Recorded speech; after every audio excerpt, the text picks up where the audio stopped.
Carolina Republican Congressman Trey Gowdy.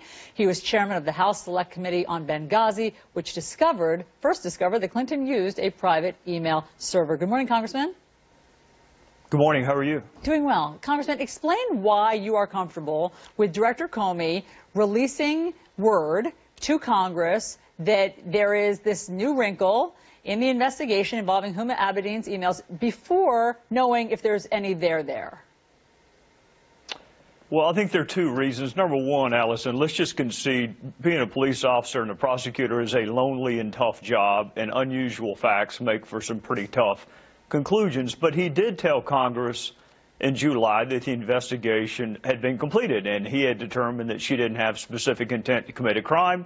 So I think he felt the need to supplement the record. Remember, John Koskinen is being investigated for potential impeachment for failing to supplement the record and update Congress. So I think, number one, you take him at his word that he wanted to supplement the record. But number two, let's assume arguendo that Secretary Clinton today were to say to a rally, all of this is in the rearview mirror. I've been investigated. All of my aides have been investigated.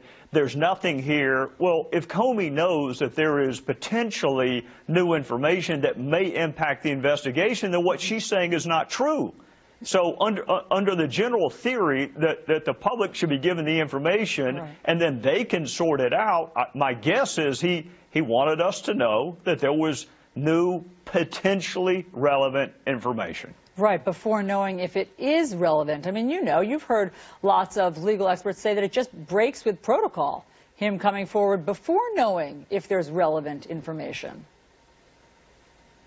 Yeah, I wish I had a nickel for every time I asked the media not to report the facts of one of my murder trials on the morning of jury selection, and they did it anyway under a theory that the public has a right to know. I wish the president had not prejudged the investigation when he did so. I wish Loretta Lynch had not met with Bill Clinton on the tarmac. So I wish a lot of things had not happened in this case. Again, this is an unusual fact pattern which leads to unusual conclusions. Okay, so in terms of the public's right to know, do you share that same measure about whether or not the FBI should talk about any investigation they have into Donald Trump's campaign's ties to Russia?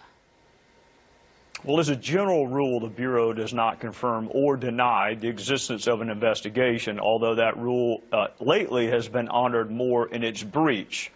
So if you want the Bureau to update the public about an investigation into Mr. Trump, then they're also going to need to update the public about the Clinton Foundation investigation, if one exists. Remember, there's a referral on Secretary Clinton's perjury. There's an allegation that she committed perjury. Yeah. There was a referral letter sent by Chairman Goodlatte and Chaffetz. They have not updated Congress. I don't view his letter as an update on the facts of the investigation. I view it as a notice document. I want you to know my previous testimony has changed. The matter is still open. That's how I viewed the letter.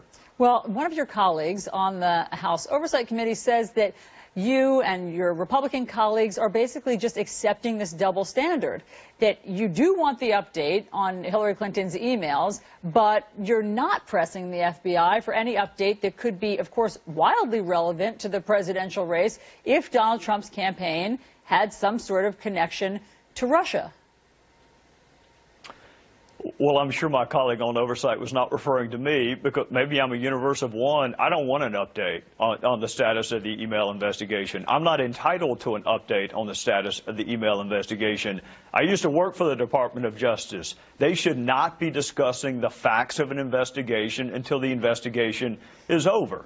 Now, if my colleague meant that Comey should have kept it a secret, that they had potentially hundreds of thousands of new emails, I just find that interesting. A couple of months ago, they thought Jim Comey was the second coming of Christ, and a couple of months later, now they think that he should be investigated for violation of the Hatch Act. I don't like relativism, whether it exists on my side of the aisle or their side of the aisle. I think the same rules ought to apply. This is a very difficult, unusual fact pattern.